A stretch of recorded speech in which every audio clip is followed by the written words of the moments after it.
o la vía dérmica, cutánea o respiratoria. Entonces, la respiratoria obviamente es la más importante porque todo el día estamos respirando y eso va a causar, o eso puede causar la intoxicación. Ya esto ya lo había mencionado, pero lo repito. Eh, los gases y los vapores que ingresen por vía respiratoria, cuando llegan a los pulmones, de ahí pasan a la sangre y de allí pasan a órganos, como el páncreas o el hígado, los riñones. Pero si son partículas sólidas, como el material particulado, se depositan exclusivamente en los pulmones. O sea que no es lo mismo que yo respire vapores a que yo respire material particulado. Nosotros tenemos unas defensas, ¿no? Tenemos unas membranas, tenemos vellos en la nariz, que es la que retiene como las partículas más pesadas, y tenemos cilios. Y a través de la tos, lo que hacemos es eliminar partículas de nuestras vías respiratorias. Sin embargo, hay que aclarar algo. No tenemos una defensa contra los gases y los vapores, digamos, en las vías respiratorias. Cuando un contaminante tóxico llega a la sangre y de ahí pasa al hígado, el hígado metaboliza ese tóxico y lo podría eliminar dependiendo de qué tóxico se trate. Pero si es un tóxico como el benceno, pues nada que hacer, el benceno va a causar su daño dependiendo del nivel de exposición. Pero cuando son material particulado pesado, de más de 10 micras, pues sí, digamos que tenemos unas defensas naturales de nuestro cuerpo. Hay partículas muy grandes como el polen, de más de 10 micras de diámetro. Y hay partículas de menos de 10 micras como el polvo de sílice que ya si alcanzan un tamaño de 4 o 3 micras, se van a depositar en nuestros pulmones y nos pueden causar a largo plazo, en 15, 20 años, una enfermedad laboral. Las enfermedades laborales, pues digamos que de tipo respiratorio son de la mayor prioridad. Pregunta. eh, Pregunta para Juan Carlos. Juan Carlos, ¿está allí? Sí, profe. Si usted le preguntaran qué es una enfermedad laboral, ¿usted qué respondería? Pues una enfermedad derivada de las actividades que realizo o realiza la persona o el colaborador dentro de la empresa. Por ejemplo, en su empresa, ¿conoce casos de enfermedades ya calificadas que sean Sí, laborales? claro. Para operarios que realizan actividades repetitivas, lo más Ujú. común, el problema del túnel carpiano, bursitis, epicondilitis, eh, y pues daños en la espalda, no recuerdo lumbares, pero no sé. Pero lo Ujú. más común sí es túnel carpiano, tendinitis, epicondilitis y bursitis. De hecho, lo que usted mencionó son las enfermedades laborales más comunes en Colombia. Eso es lo que más se enferma a la gente en Colombia y sobre todo las mujeres. Más las mujeres que los hombres porque las mujeres tienen unos factores de riesgo adicionales, porque no solamente trabajan en las empresas con movimientos repetitivos muchas veces, sino que llegan a la casa a seguir camellando, haciendo aseo y tareas domésticas. Entonces, en Colombia, la mayoría de enfermedades laborales calificadas son de origen osteomuscular por temas biomecánicos. Pero también hay enfermedades de origen laboral asociadas a contaminantes higiénicos, como ruido, que produce hipoacusia, alergias, rinitis, asma ocupacional, cáncer ocupacional derivados del uso de sustancias químicas. Entonces, resulta que pues hay partículas que son respirables y partículas que no son respirables. Por ejemplo, analicemos los material particulado y humos metálicos. La mayoría de material particulado y humos metálicos son de tipo respirable. ¿Qué significa respirable? Significa que sí llega a los pulmones. O sea que son partículas muy contaminantes. Las partículas que se denominen como no respirables, la verdad es que el riesgo por una enfermedad es muy baja. Claro está, hay gente que se enferma con cualquier cosa, pero lo normal es que una persona que se exponga a partículas no respirables no tendrían por qué desarrollar enfermedades de origen laboral. Entonces, las partículas respirables son aquellas que tienen un tamaño de partícula de menos de 5 micras. Las partículas no respirables son de más de 5 micras y a partir de ese tamaño.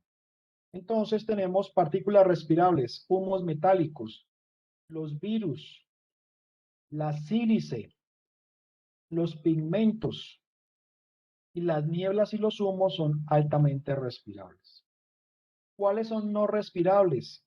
La arena de la playa cuando uno va al mar, los polvos pesados no son respirables, en general el polvo de cemento y el polvo de carbón no serían respirables, tendrían bajo riesgo. Las bacterias sí son altamente respirables, igual pues que los pigmentos.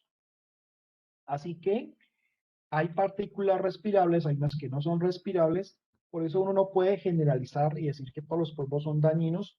Eso hay que analizar, es en particular el tipo de material particulado. El negro de humo y el humo de tabaco sí son respirables, por eso causan grave daño a la salud humana. Profe, una pregunta. Sí, señor. Aquí vemos que polvo de cemento y polvo de carbón no son respirables. Entonces, ¿por qué se considera los trabajos en minería y cemento, plantas de producción de cemento tan cancerígenas? Porque Ujú. respiran o trabajan con otro tipo de químicos, de humos y de expuestos a otros agentes químicos. Sí, dos cosas. Mire que alcanzó a haber una franja pequeñita de respirable, ¿no? El polvo de cemento. Hay una franjita que alcanza como a caer entre lo respirable. Por una parte, pues hay una pequeña franja que puede ser respirable, no toda. Segundo, el cemento contiene sílice cristalina, igual que el carbón. Por lo tanto, quien trabaja en una planta con cemento o una empresa de carbón, con una mina de carbón, tiene una fracción de respirable alrededor de las 3 micras, pero como tiene un producto cancerígeno, eso aumenta el riesgo. Por eso es que las personas que trabajan en una empresa con carbón, pero carbón pulverizado, ¿no? O sea, carbón como en polvillo, o personas que trabajen con cemento, se les debe hacer estudio de sílice cristalina y se les debe pagar pensión especial. ¿Por qué? Porque el cemento contiene sílice y el carbón también contiene sílice. Esa es la razón.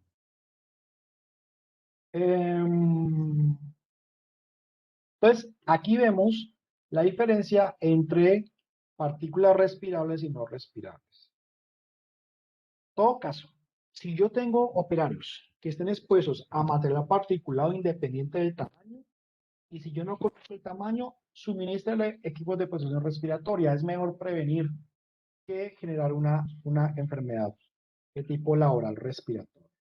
Aquí tenemos unas fotos de pulmones saludables, el del centro, y pulmones que han desarrollado alguna patología, como el mesotelioma o pulmones afectados por el cadmio o cáncer de pulmón o pulmones afectados por exposición a carbón. Pues así van quedando los pulmones a lo largo del 20-30 años. Esos pulmones no terminan así en 5 años, ni en 10 años, no. Los pulmones terminan así después de 20-25 años y cuando ya terminan así, la persona se muere. Es decir, una persona con un estado tan avanzado de daño pulmonar, realmente en estas condiciones no va a sobrevivir. Esta es la razón por la cual se hacen exámenes médicos prematuros, se hacen radiografías, se hacen espirometrías para evitar esto. Las espirometrías se deben hacer cada año o cada 2 años y las radiografías se deben realizar cada 3 o cada 4 años. Entonces, por ejemplo, empresas que realicen trabajos con cemento o carbón deben hacer radiografías. Empresas que tengan soldadores, hay que hacerles radiografías. Una persona del común que no trabaje en una fábrica, pero que le guste fumar, debería ir a su EPS y hacerse radiografías de tórax por ahí cada 4 años. Primero, para que lo regañe el médico, y segundo, para que vea cómo va evolucionando la enfermedad. Es muy importante que la gente que fuma se haga radiografías. Bueno, hay una enfermedad laboral que se llama asbestosis. La asbestosis se da cuando hay altos niveles de exposición al asbesto.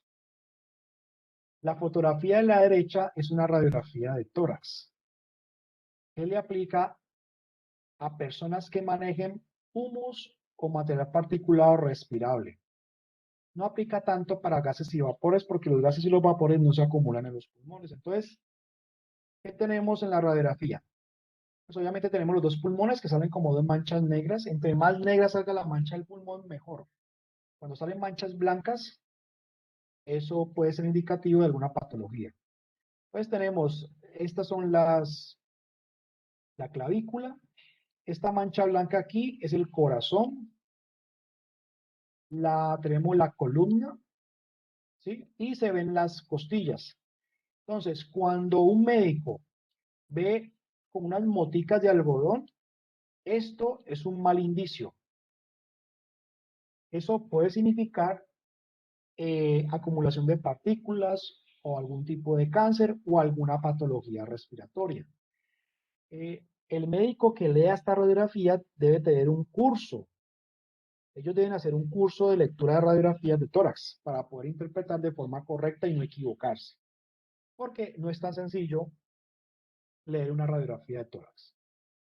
Lo que es importante es que ustedes sepan cuándo tienen que hacer radiografías y cuándo no. Entonces, repito, cuando hayan operarios expuestos de forma continua a polvo de cemento, a polvo de carbón, a polvo de sílice, arena de sílice en empresas de vidrio, a humos de soldadura, hay que practicarle radiografías de tórax para que un médico revise esa radiografía y diga si están bien o la cosa no va bien.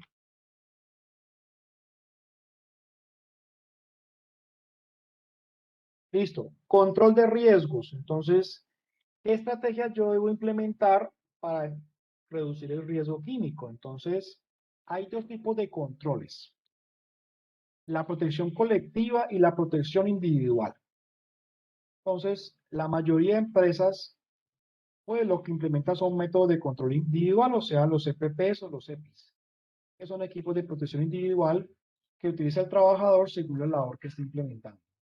Lo ideal es uno combinar, o lo ideal es uno utilizar mejores equipos de protección colectiva como sistemas de extracción y ventilación para reducir el contaminante en el ambiente de trabajo. No hay nada peor que trabajar en un sitio contaminado y que yo esté obligado todo el día a ponerme una mascarilla, porque realmente si no me la pongo, pues me voy a enfermar. Si yo implemento unos adecuados sistemas de extracción, o sea, protección colectiva, pues incluso puedo lograr reducir el uso de mascarillas. Pero eso dependerá de las condiciones del ambiente de trabajo. Si una medición higiénica me da con riesgo alto o medio, yo tengo que implementar mejoras en el sitio de trabajo, en el área de trabajo, mejoras asociadas al uso de extractores o campanas extractoras. Pero si con eso no es suficiente, tengo que implementar elementos de protección respiratoria que ya vamos a ver cuáles son los que yo tengo que elegir en función del riesgo. Entonces, aquí viene la pregunta del $1.000.000. Bueno, yo tengo que usar un equipo de protección de media cara, uno de cara completa, una mascarilla N95 o un tapabocas. Natalia, en la empresa donde usted trabaja, ¿qué tipo de protector utilizan de las vías respiratorias?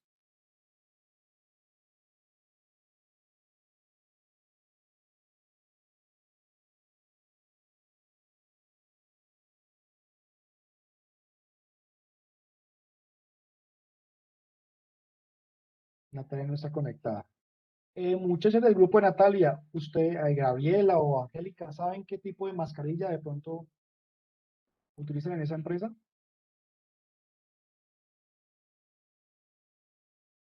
Profe, sí hicimos un trabajo con esas especificaciones, pero no recuerdo exactamente el nombre.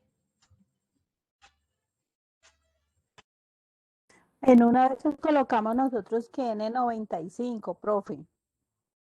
Usted le Ay, acaba de escribir allí Dios. que full face. Ajá, ajá. Eh, bueno, ya les voy a mostrar los full face cómo son y cuáles son las características.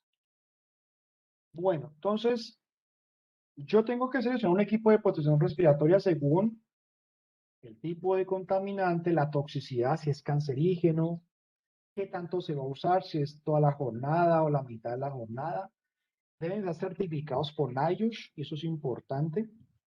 Todo equipo de protección respiratoria que adquiramos para los trabajadores deben estar certificados por NIOSH. Si no están certificados, pues lo mejor es no comprarlo, porque esa es la garantía de que el equipo me va a proteger según las especificaciones. Ya les voy a explicar cómo me doy cuenta si está certificado. Entonces, tenemos diferentes tipos de protecciones respiratorias. Tenemos mascarillas de libre mantenimiento que son las N95.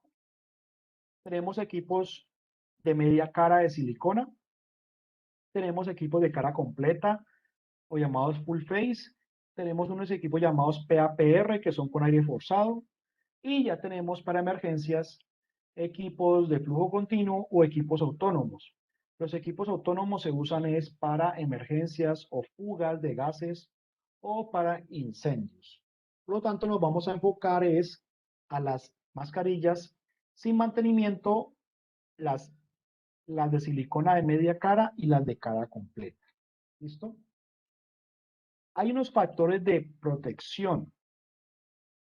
Entonces, las mascarillas N95 y las de media cara tienen protección hasta 10 veces el TLB de mi contaminante. Me explico. Supongamos que yo utilizo material particulado, mucho polvo, ¿cierto? Polvo respirable. Yo sé que el TLB del polvo es de polvo respirable es de 3 miligramos por metro cúbico. Por lo tanto, si yo quiero saber cuál es el nivel de protección máximo de una mascarilla de media cara o de un N95, pues simplemente multiplico 10 por el TLB de ese contaminante que yo estoy empleando. O sea que 10 por 3, 30 miligramos por metro cúbico. O sea que esta es la concentración hasta la cual tengo protección de estos elementos. ¿Qué significa esto en términos sencillos? Si mi actividad, cuando yo haga la medición higiénica con las bombas, con los filtros, me da por debajo de 30 miligramos, yo puedo utilizar con tranquilidad una mascarilla N95 o de media cara. Pero si la medición de material particulado en mi sitio de trabajo me da más de 30 miligramos, ya no lo puedo utilizar. Tengo que utilizar uno de cara completa, porque el de cara completa me va a proteger 100 veces el TLB, o sea, 100 por 3 hasta 300 para material particulado. Pero si lo que yo utilizo es un gas o un vapor, tengo que hacer el cálculo para mis gases y mis vapores. ¿Queda claro esto?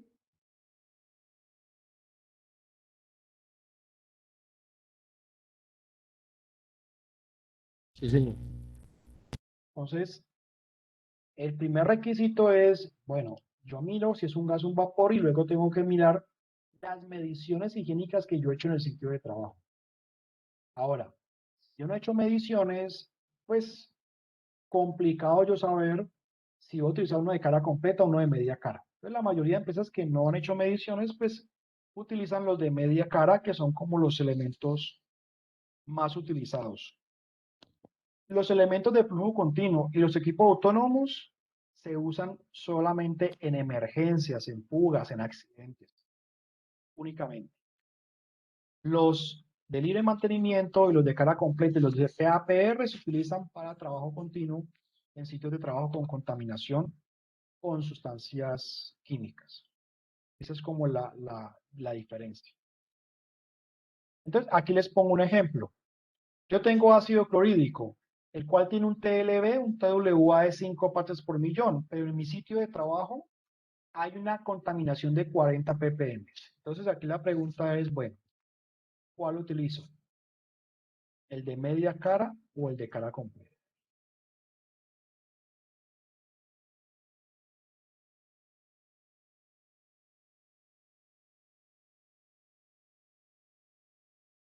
¿cuál sería el más adecuado?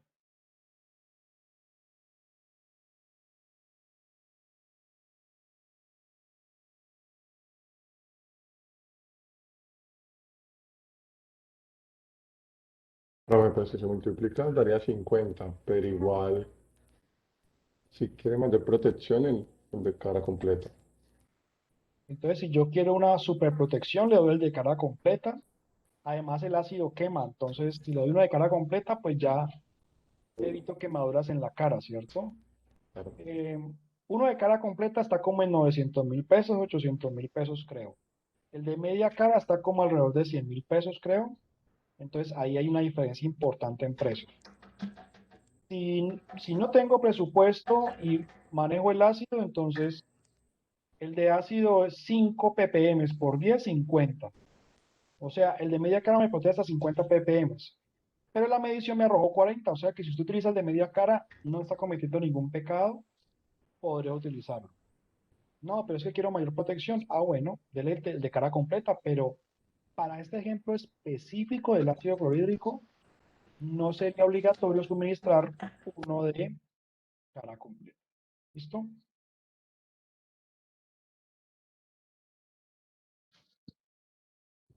Porque yo necesito un elemento que me dé un factor de protección de 8, mínimo 8. Si yo divido 40 entre 5, el factor de protección necesario es de 8. Y el de media cara me da un factor de protección de 10 veces. Es decir, el factor de protección de un media cara es de 10 y el factor de protección de uno de full face o de cara completa es de 100. O sea que yo podría utilizar uno de media cara y lo estaría protegiendo porque tengo el dato real. La medición higiénica me dio 40 partes por millón para un respirador de silicona. ¿Por qué no le puedo dar uno N95? Porque el N95 no es para gases y vapores. El N95 es para otro tipo de contaminantes. Entonces, el N95 son mascarillas desechables. ¿Para qué me sirven?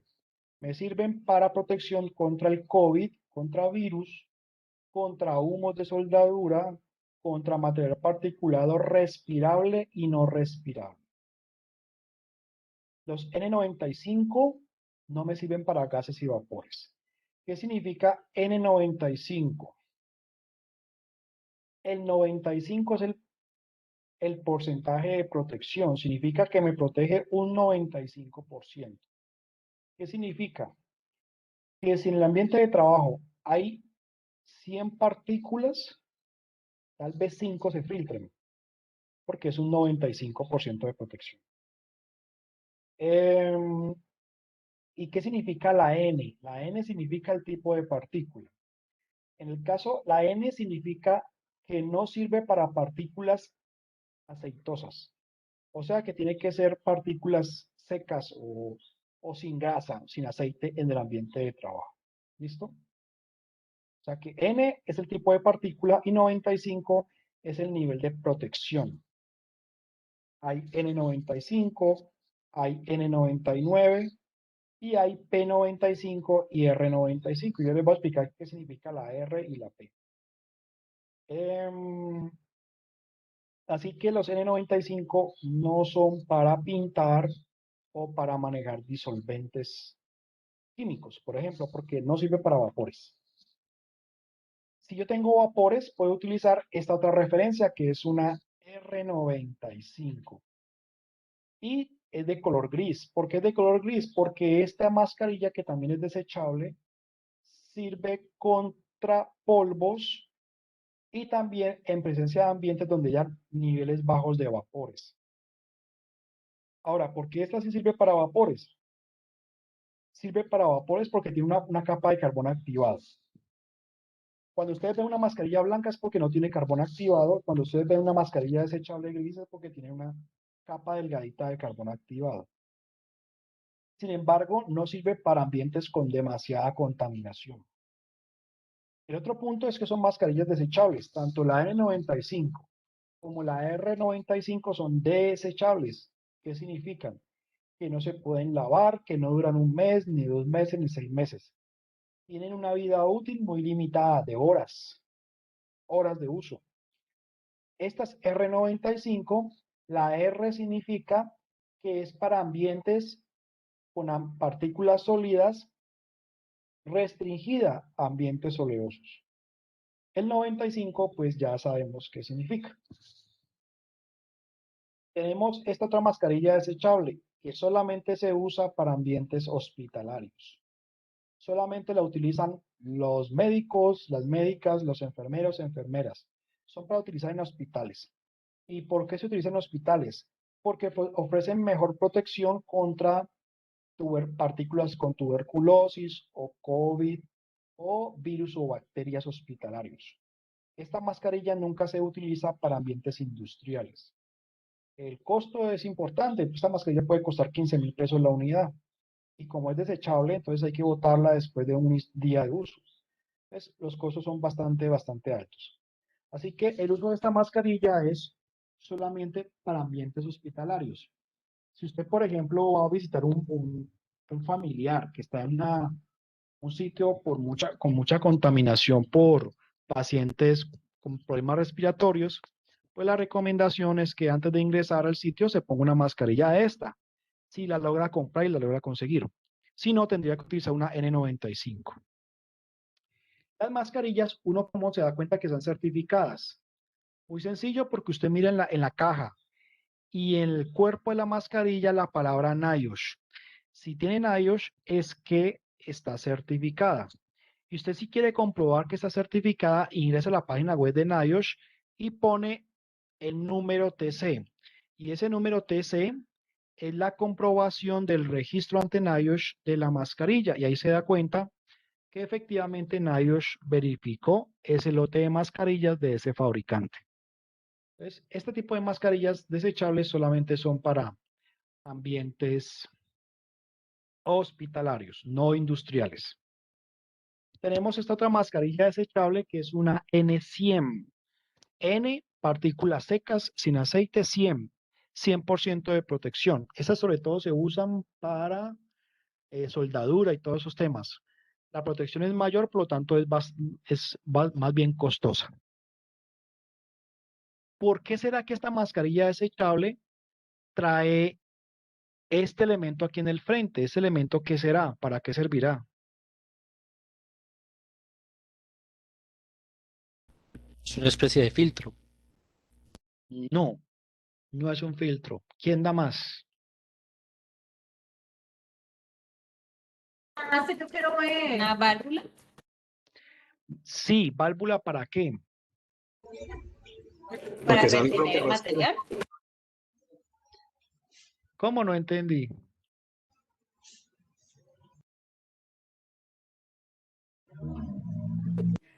¿Dónde se Val- retiene el material?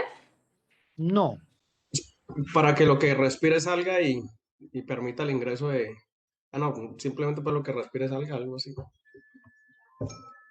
sí, por ahí va la cosa. Entonces, esto llama una válvula de exhalación. ¿Para qué sirve? Solamente por aquí puede salir aire. Sirve para que el calor que uno está generando de la respiración normal sea mucho más rápido por allí, porque ¿por dónde ingresa el aire? Ingresa por el resto de la mascarilla, por acá, por todos lados está ingresando aire, ¿cierto? Por toda la tela. Por la válvula yo siento menos calor. Es decir, la válvula no es que mayor protección o menor protección. La exhalación con X, la persona sienta mayor confort. Ese es el objetivo de las válvulas. La persona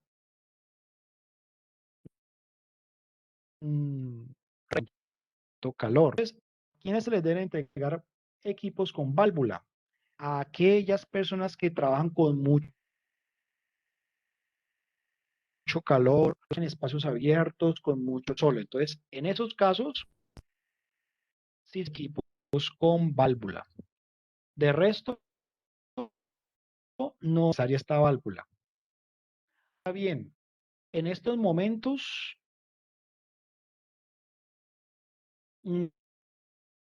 no personas mascarillas con válvula en época de pandemia. ¿Por qué creen ustedes que nos han dado esa recomendación?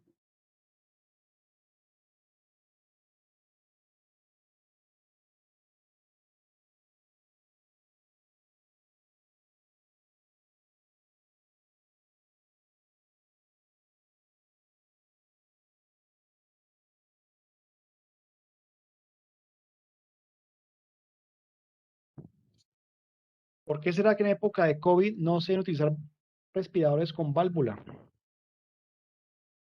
O porque sale el virus por ahí mismo, por la válvula.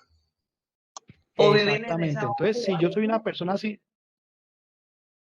si yo soy una persona con COVID asintomático, no tengo síntomas, voy a trabajar todos los días a la empresa normal, no siento nada, pero tengo el virus, como esa válvula no es un filtro, o sea, esa válvula no filtra nada. Esa válvula deja salir el aire y si yo estornudo, por ahí también se va a salir pues como las partículas. Entonces, si tengo gente cerca sin protección respiratoria, los puedo contaminar del COVID. Por eso hoy en día, en esta época pues de pandemia y en esta situación tan jodida que estamos, la recomendación es utilizar mascarillas, sobre todo para el sector hospitalario, mascarillas sin válvula, Profe, para pero mira, reducir, ¿no? El N95 también viene con válvula y el 3M, ¿no? El, también he visto sí, mucha gente que también, tiene eso, pero con valvulita.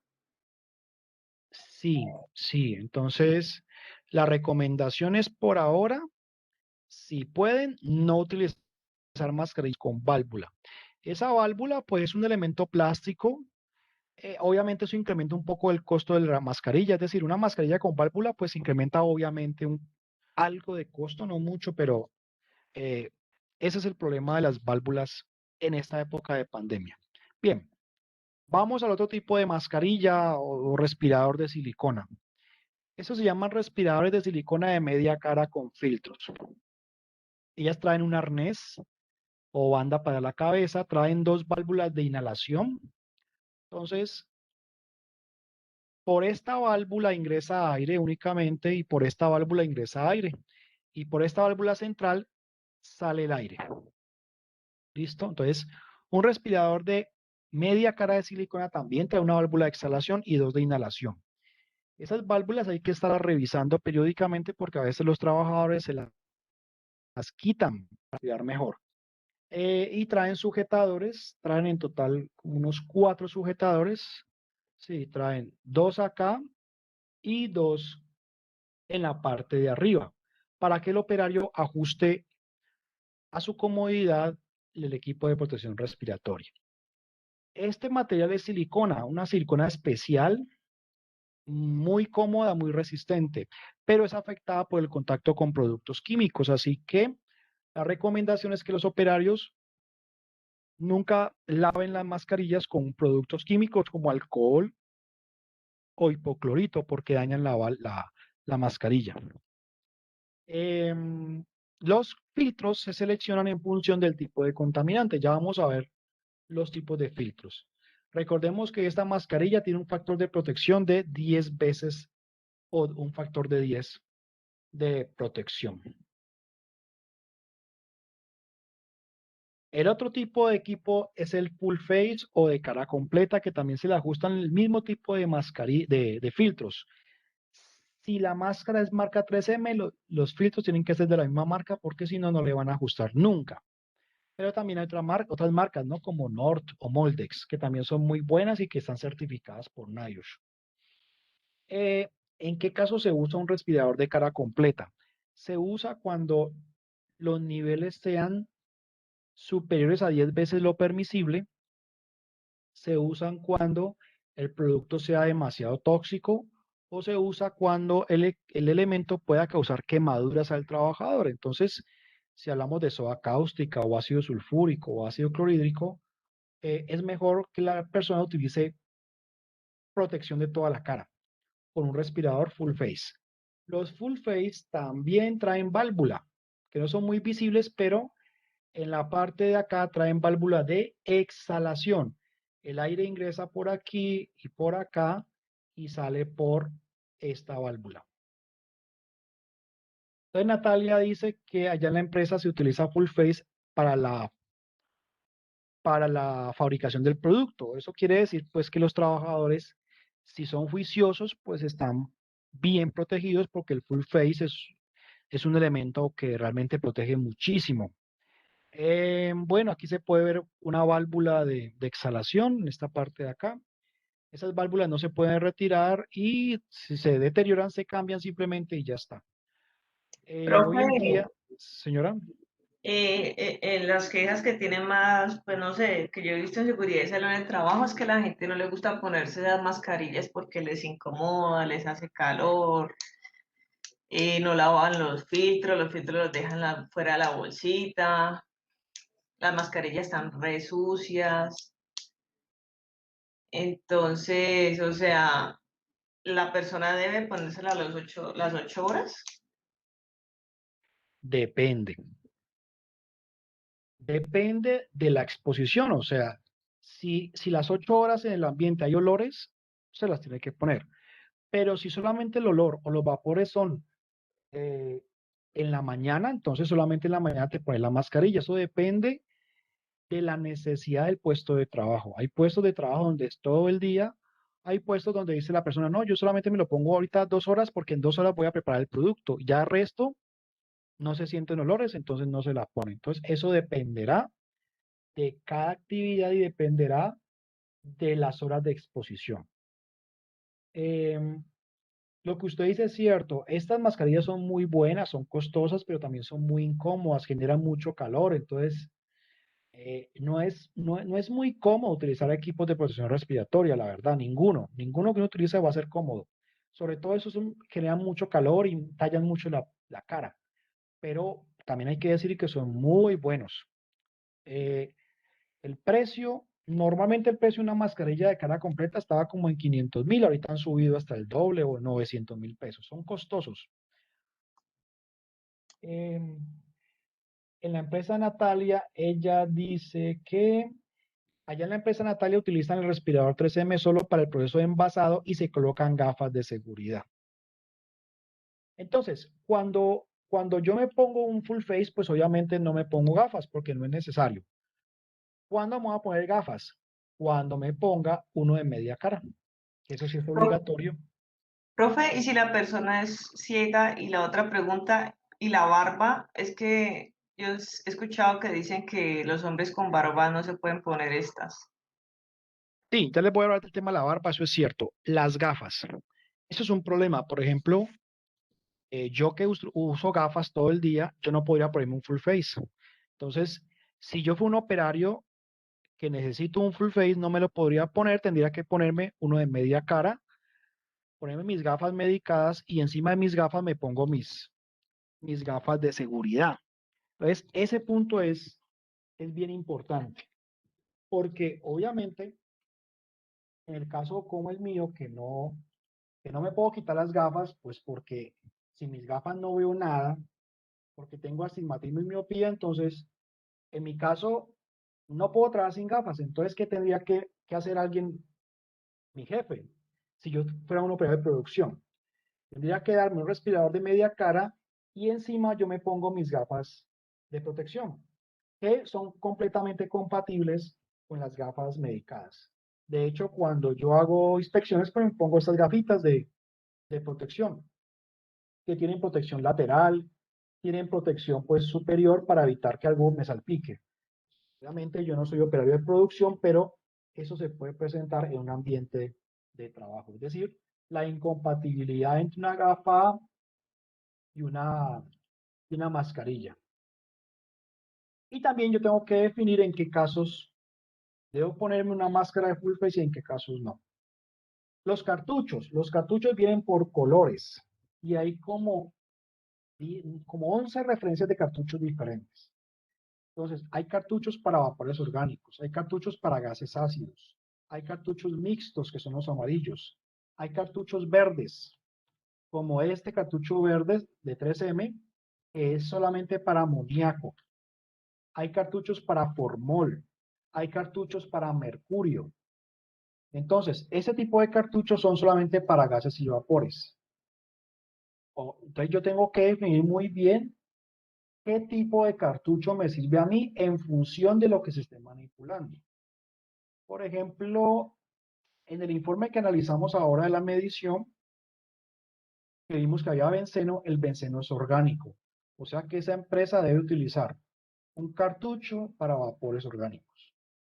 Si es una empresa que maneja demasiada cantidad de productos químicos, entonces yo lo que hago es utilizar un cartucho, el amarillo, para vapores orgánicos y gases ácidos. Entonces, es muy sencillo, ya hay un estándar norteamericano y esto aplica para filtros norteamericanos. Entonces, según el color, yo elijo para lo que yo necesite. Es para amoníaco o para gases ácidos o para vapores orgánicos. Ya para polvos no me sirven estos filtros. Ya para polvos hay otras referencias que son estos. Entonces, Profe, y una señora, preguntita, perdón. Los anteriores filtros que pusiste ahí, ¿cuáles son los de vapores orgánicos? ¿Son olores? O depende del olor, si viene por amonio o formaldehído o cómo es cuál uno usaría por olor. no, es que el criterio no es olor, porque puede ser, usted puede estar sintiendo un olor orgánico o inorgánico. No, es, bueno, yo tengo olores en mi empresa, pero esos olores son de qué producto, no de tal producto, pero ese producto es orgánico o inorgánico. Entonces la otra pregunta es, ¿y yo cómo sé que es orgánico? Muy sencillo.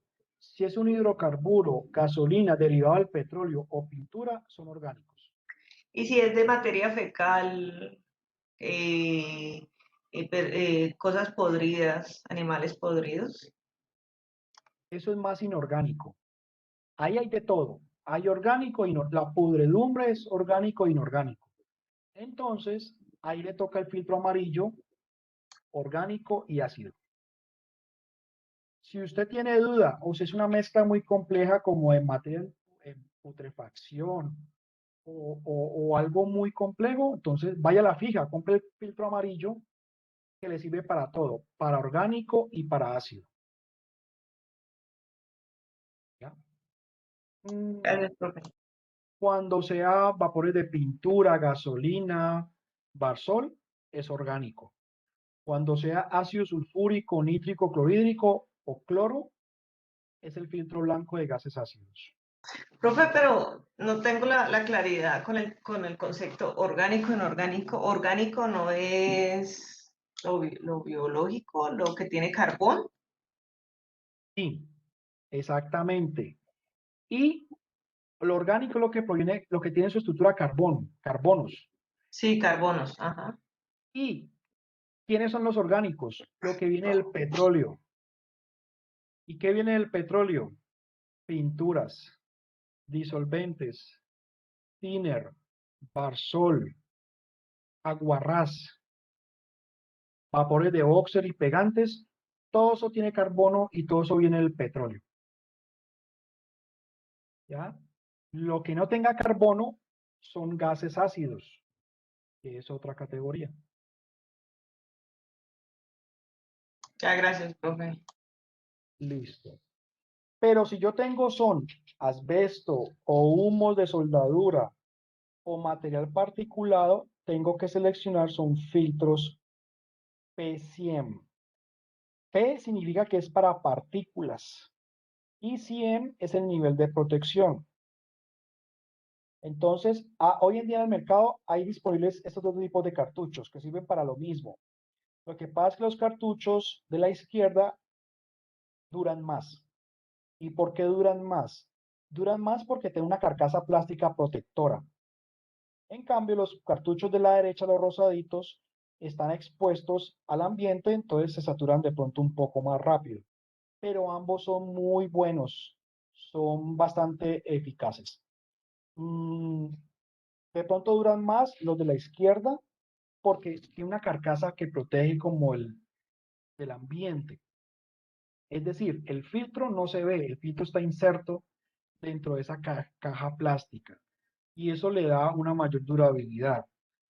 Además, si yo estoy haciendo soldadura, pues las chispas que caen no les va a dar directamente el filtro, por eso es mejor utilizar los de la izquierda, los 7093.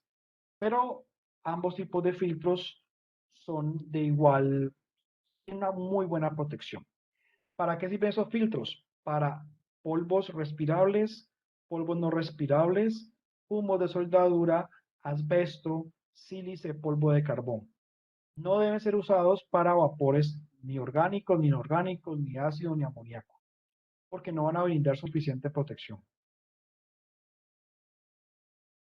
Ahora, supongamos que el señor pinta, pero también hay mucho polvo en el ambiente, ¿cierto? Entonces, si hay exposición a polvos y a vapores orgánicos o gases ácidos, hoy en día se pueden adaptar ambos tipos de cartuchos a través de un adaptador que se compra, y ese adaptador me va a permitir darle doble protección al trabajador. Eso en un caso donde realmente se necesite suministrarle doble protección, y solamente será en ese tipo de circunstancias. Algo muy importante, y es que los adaptadores o los filtros se adaptan a presión. Si el trabajador no sabe y lo daña, lo va a pegar con cinta, y esa cinta ya no va a darle la protección. En otras palabras, filtros que se ajusten con cintas ya son filtros que se daña la adaptación y el sello, y ya no va a proteger al trabajador. Eso es muy importante, que verifiquemos que nadie le ponga cintas a las mascarillas, a los respiradores, al arnés del respirador o a los cartuchos. ¿Cuándo se reemplazan los filtros? Eso depende del nivel de exposición. Si yo estoy usando un cartucho de carbón activado para gases y vapores y la persona siente el olor, de una debe cambiarlos. Si los moja, hay que cambiarlos. Después de cierta cantidad de tiempo hay que cambiarlos. Hay que definir las horas, y eso se define con unos criterios ya técnicos de tiempos de exposición y unas calculadoras que me evalúan la utilización. Esto les voy a mostrar la calculadora de 3M. Viene otro elemento de protección, que es el PAPR. Este sistema es muy bueno y se utiliza en ciertas condiciones. Se puede usar para protegerme de humos de soldadura, y también sirven para trabajar en el sector farmacéutico. Las personas que preparan fármacos, como empresas como Sanofi, Genfar, ellos están en unos sitios especiales encerrados y se tienen que poner este equipo de protección para reducir el riesgo, porque realmente hay mucho polvo. ¿Cómo funciona? Muy sencillo. En la parte trasera, en esta parte de acá, hay dos cartuchos P100 y hay un motor. Entonces el motor aspira aire, y todo el aire que está en la parte trasera del operador ingresa, pasa por el motor, pasa por los filtros, filtra el aire, y el aire asciende por una manguera plástica y le suministra de forma continua al trabajador aire limpio.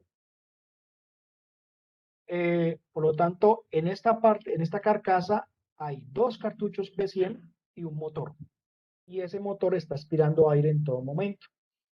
Y ese es el mecanismo de purificación del aire, digamos. Pero como trabaja con un motor, hay que suministrarle baterías. Entonces el equipo trabaja con una pila que se pone a cargar toda la noche, para que cuando el trabajador prenda el motor, pues no se quede sin suministro y esté todo momento prendido. Si el equipo está quedando sin pila, pues le avisa al operario para que él pare y ponga a cargar nuevamente las pilas, o haga un cambio de batería. Esto es como un celular, que se carga y se descarga. Pues repito, eso se usa mucho cuando se manejan altos niveles de plomo, o cuando se maneja medicamentos en polvos, o cuando se maneja el sector farmacéutico. Por ejemplo, aquí en Cali, Sanofi tiene esos equipos. Pero esos equipos, como son tan costosos, pueden estar alrededor de 1.000.000, 1.200.000 pesos. No se lo puede entregar a cada trabajador. Entonces, estos sí se definen para el área, y cada operario lo usa según el turno de trabajo. Entonces yo terminé mi turno, lo lavo, lo limpio, lo desinfecto, lo dejo en el área.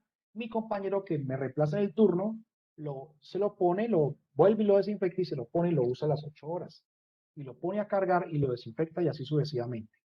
Porque como son tan costosos, pues aquí en Colombia no nos podemos dar el lujo de entregarle a cada persona un elemento de 1,5 millones de pesos. Entonces, eso se llama PAPR. Aquí están los... Profe, Señora, recuerde que no dijo lo de la barba. no es que no llega al punto de la barba. Ah, Ya voy bueno, para allá. bueno, profe. Ya voy para allá.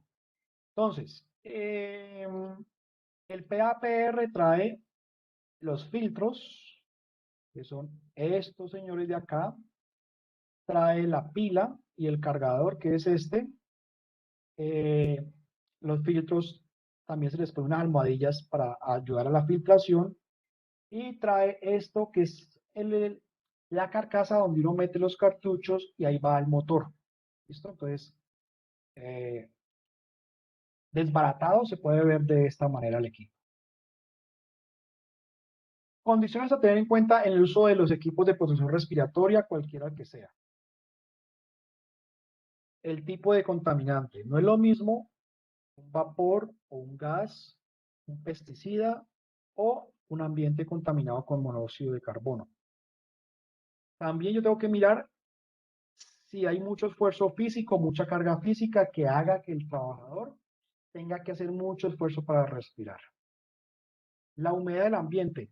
Si el ambiente es muy húmedo, los cartuchos de carbón activado se van a saturar mucho más rápido y va a durar mucho menos. Otro elemento a considerar son la concentración del ambiente. La contaminación. Si hay demasiada contaminación, pues los cartuchos van a durar mucho menos. Yo tengo que identificar un buen respirador haciendo un buen ajuste. Es decir, yo tengo que elegir la marca que me ajuste mejor, que me permita mayor comunicación entre los operarios y que sea de fácil uso. Cuando una mascarilla la adapta a los cartuchos es muy difícil, pues no elija esa marca, elija otra marca. Hoy en día en el mercado usted encuentra marcas europeas, encuentra 3M, encuentra Nord, encuentra Moldex y otras más. Entonces, cuando yo no sé cuál elegir, pues haga pruebas. Diga a los trabajadores que usen el producto 1 o 2 días y según la respuesta de ellos, asimismo ya va a elegir el elemento de protección más adecuado en función del ajuste, la comodidad, la comunicación que ellos puedan tener entre ellos mismos.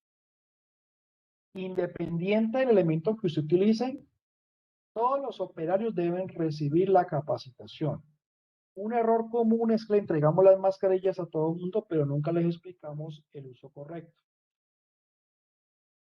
Pero ese no es el único error que cometemos con las mascarillas. Hay otros errores adicionales. Entonces, cuando suministramos equipos N95 que son de libre mantenimiento, hay unos pasos básicos en la puesta y en la retirada de las mascarillas. Eso está en los manuales de los fabricantes. Y eso hay que explicárselo a los trabajadores. Cómo poner y quitar adecuadamente una mascarilla de full face, una mascarilla de media cara y una mascarilla N95. Algo que parece obvio, pero hay que mencionarlo, es que los tapabocas que estamos usando hoy en día para COVID no sirven de protección para polvos o gases o vapores.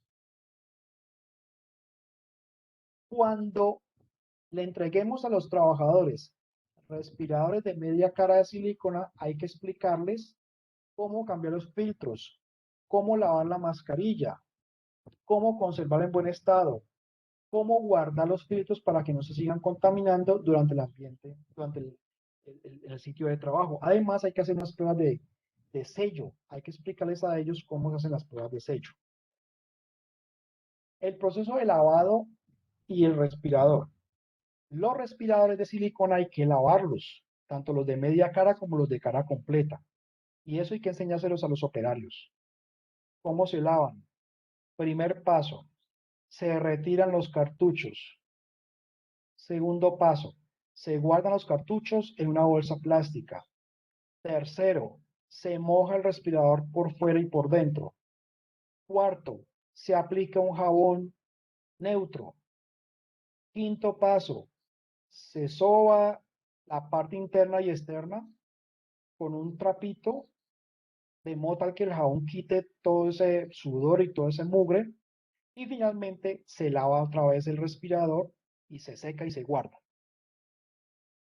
Y al otro día que uno regrese al turno, se le ponen los filtros y ya está.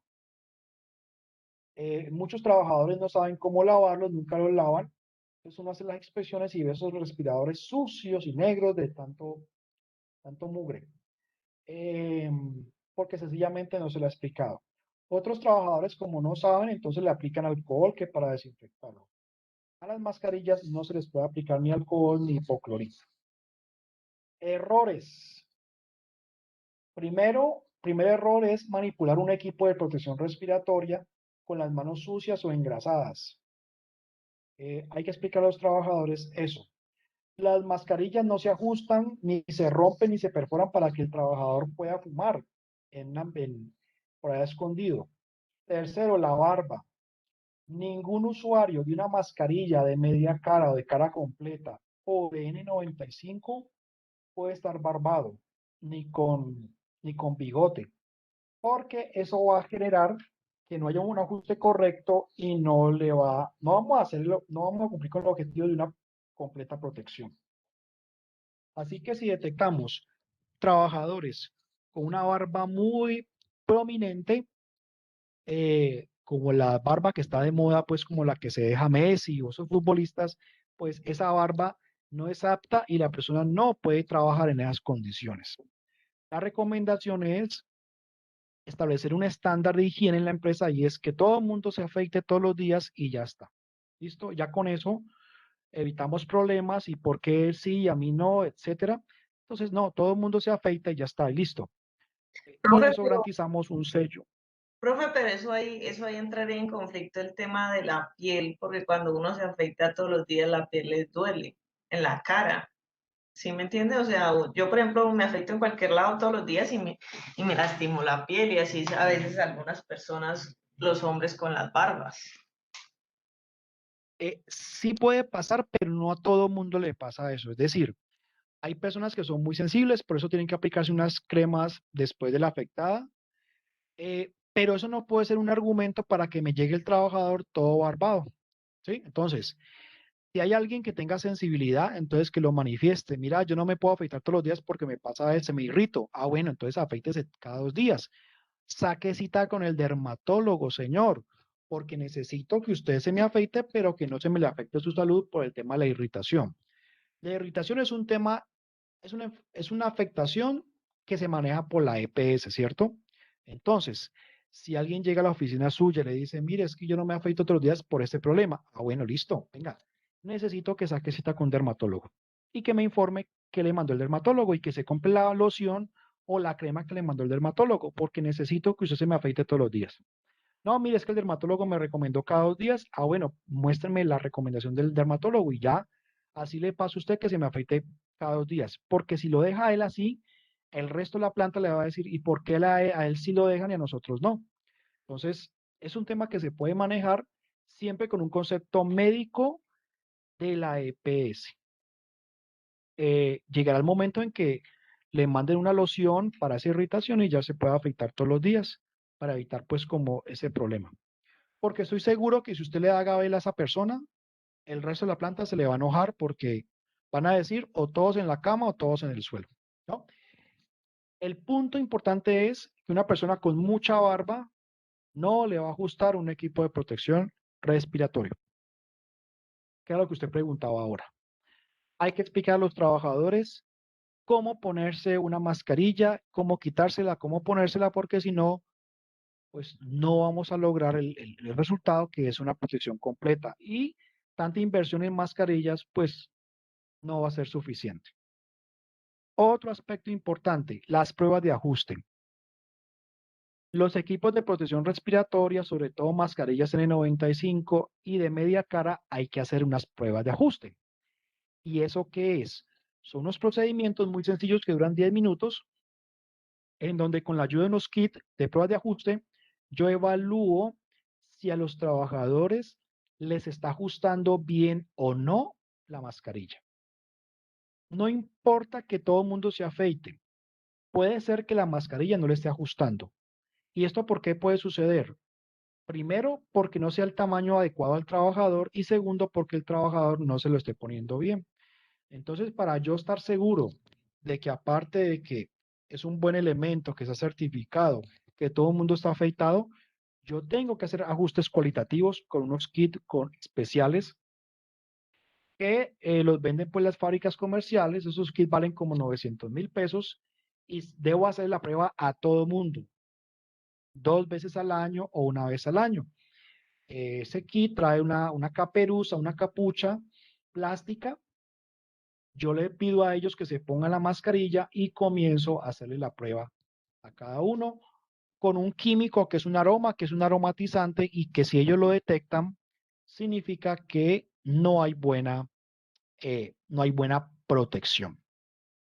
Existen 2 tipos de pruebas. La cualitativa, que es simplemente que ellos me digan a través de un procedimiento estandarizado si sienten un olor o no a un producto químico. Y si tengo más presupuesto, compro un equipo llamado Portacount. Este Portacount es un equipo costoso, vale como 15 millones de pesos, el cual se conecta al respirador y él es el que va a hacer toda la tarea. El Portacount es un equipo que mide el sello de los respiradores y las mascarillas y a través de un software que ellos tienen incorporado, me indica si la máscara de media cara o de cara completa está ajustándole correctamente a la cara del operario, a la piel. Si yo no hago pruebas de ajuste cualitativas o cuantitativas, nunca me voy a dar cuenta si realmente a mis operarios u operarias les está haciendo un ajuste correcto los equipos de protección respiratoria. ¿Listo? Voy a mostrarles un video a continuación. Voy a salirme de acá un momento y les voy a mostrar, para que tengan mayor idea, cómo es una prueba de ajuste cualitativa. Denme un momentico. Les voy a mostrar el procedimiento y se los voy a explicar. Por lo menos con la cualitativa, que es mucho más sencilla.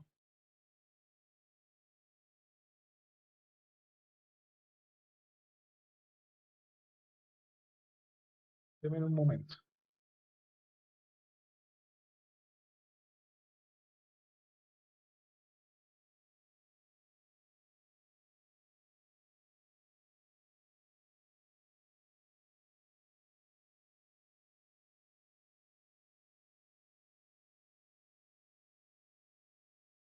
Bueno, entonces, aquí les voy a mostrar la prueba de ajuste cualitativa, no la cuantitativa.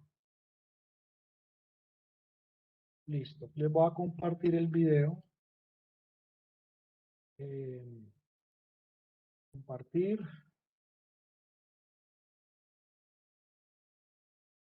Listo. Entonces, aquí van a comenzar a ver cómo se hace la prueba de ajuste de respiradores. Respiradores de cualquier marca es lo mismo, es como el mismo procedimiento. Entonces, lo primero es que cuando yo compro el kit completo, viene con unas soluciones para pruebas de ajuste. Esas soluciones son a base de Victrex. Victrex es un aroma. Cuando usted se sube a un carro y el carro huele como rico, eso es Victrex, normalmente. Aunque hay varios aromas, ¿no? Entonces, con esa solución se hacen las pruebas de ajuste. Algunas también vienen con sacarina o con Victrex. Eso viene con diferentes. También traen un nebulizador. Ese nebulizador es un recipiente donde yo pongo el líquido y el líquido va a pasar a formar unas neblinas, unas partículas líquidas, que es la que yo les voy a asperjar al operario, pero él teniendo puesta su mascarilla. Entonces, el primer paso, ¿cuál es?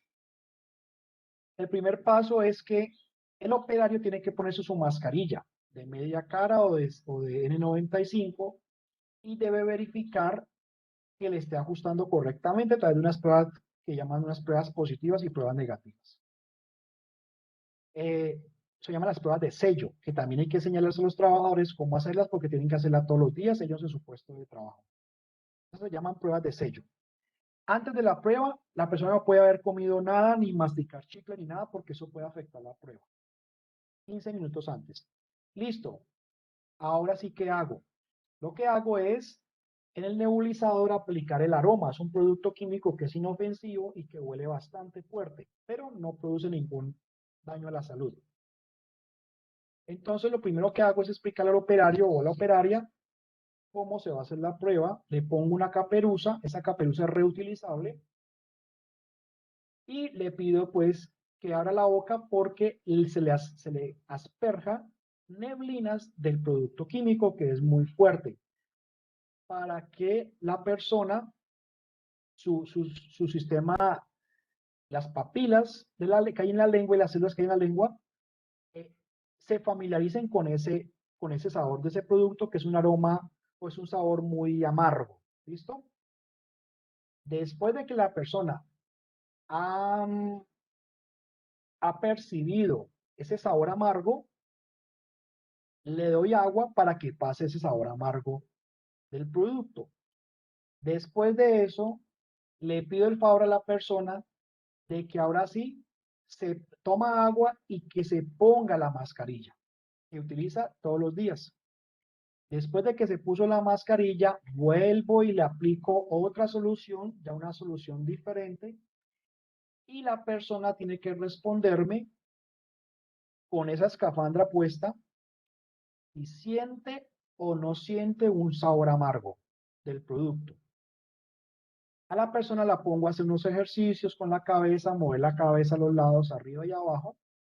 Uno le va indicando qué ejercicio tiene que hacer para verificar que cuando mueva la cabeza, por ejemplo, el respirador no se le vaya a ver desajustado y ahí sentirá el sabor amargo al producto.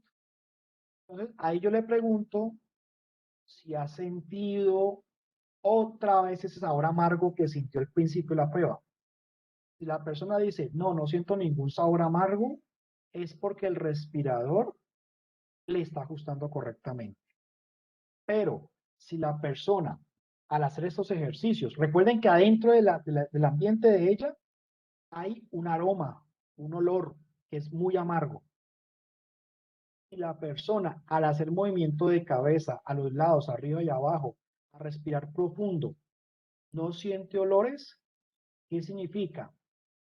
Que el respirador le está ajustando correctamente. ¿Listo? Quiere decir que la prueba fue positiva y que la persona no siente ese aroma. ¿Listo? ¿Quedó claro el procedimiento? Así como muy resumido.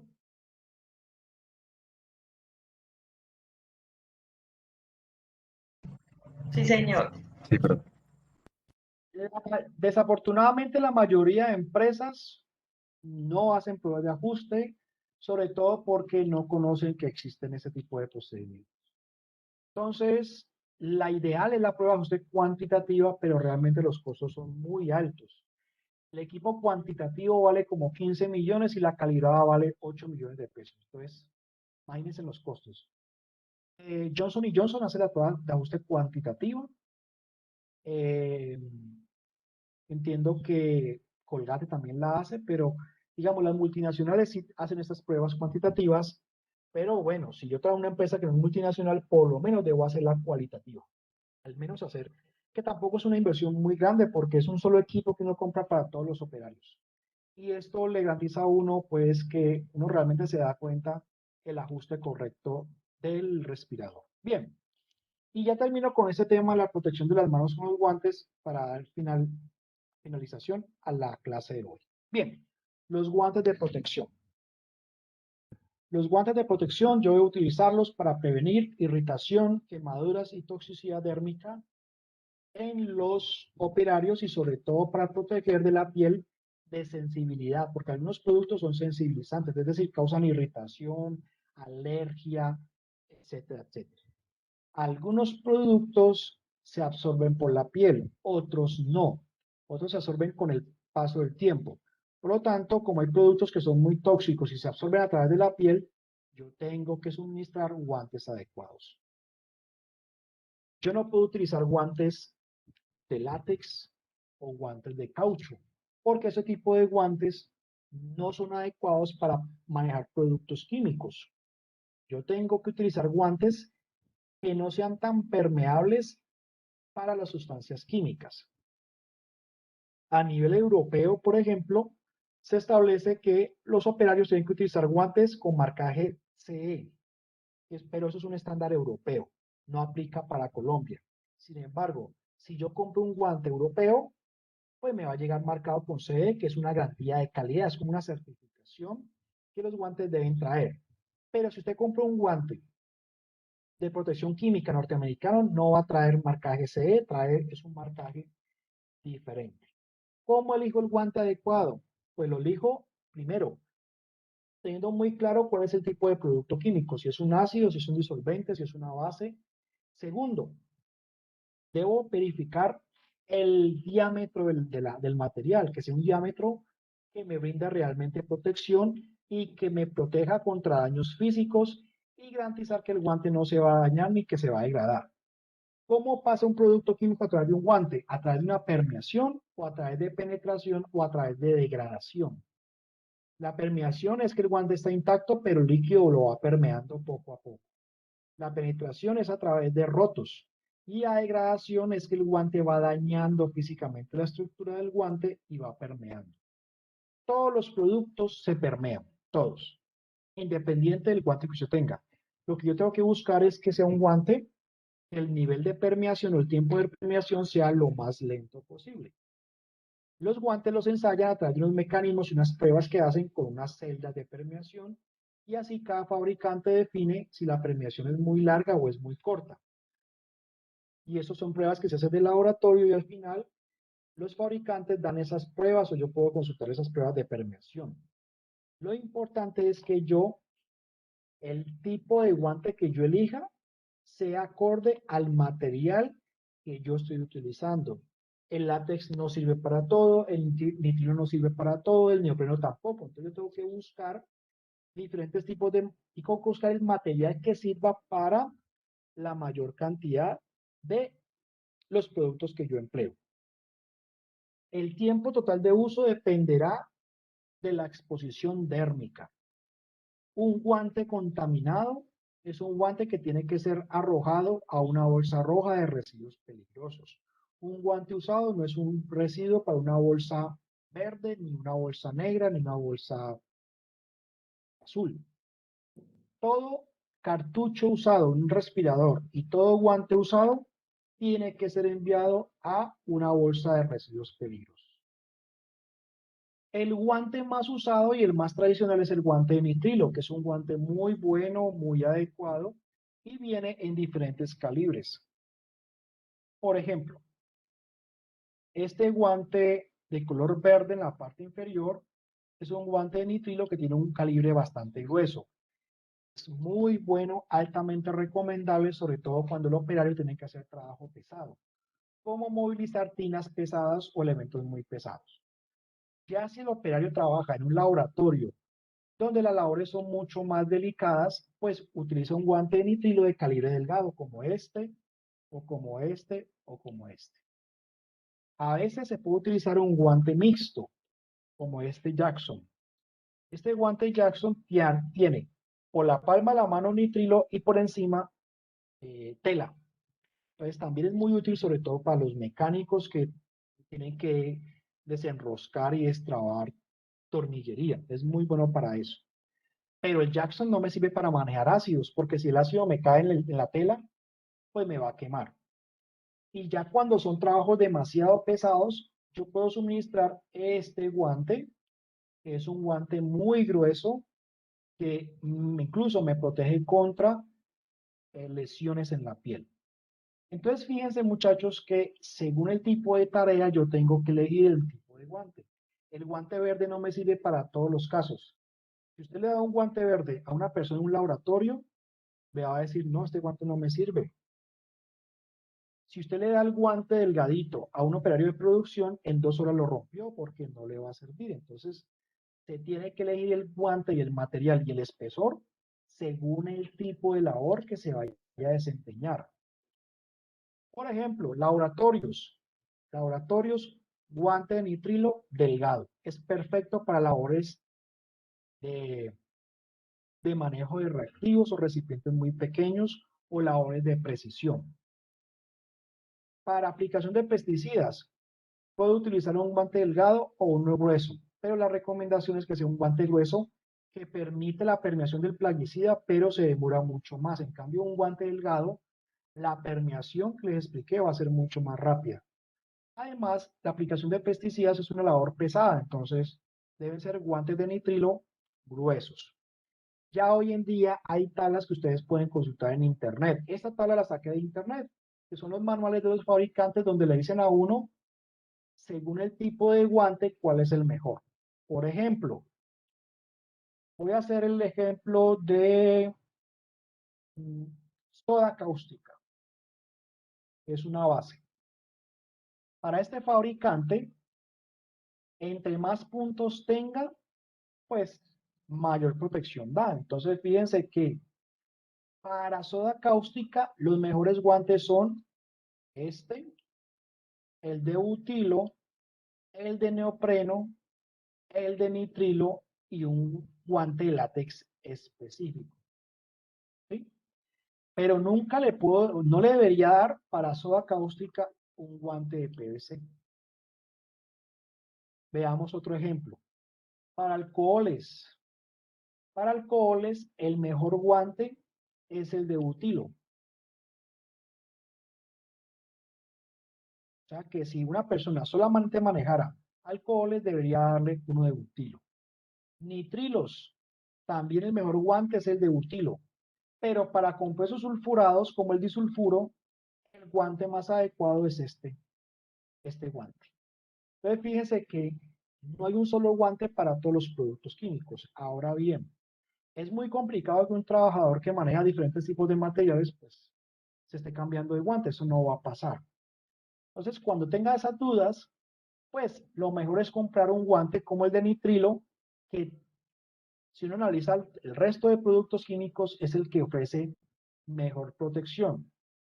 Luego le seguirían los guantes de neopreno y los guantes de butilo, pero hay que analizar en detalle qué tipo de sustancia química está manejando los trabajadores. En resumen, y ya con eso termino, la selección de un guante de protección depende de el tipo de agente que yo esté manipulando, depende si la tarea es pesada o es delicada como en un laboratorio, y depende también de qué sustancia se va a manipular en el sitio de trabajo. Si yo le suministro un guante que es muy incómodo, voy a causar unos accidentes en los trabajadores. Si le suministro el guante que no es, lo que voy a generar es una exposición y esa exposición me va a generar enfermedades como dermatitis o alergias a los productos. ¿Listo? Entonces, muchachos, ya, señor. Sí, profe, con respecto a esos guantes, la semana pasada pues nos visitó una empresa de Bogotá. Nosotros pues obviamente no manejamos un guante para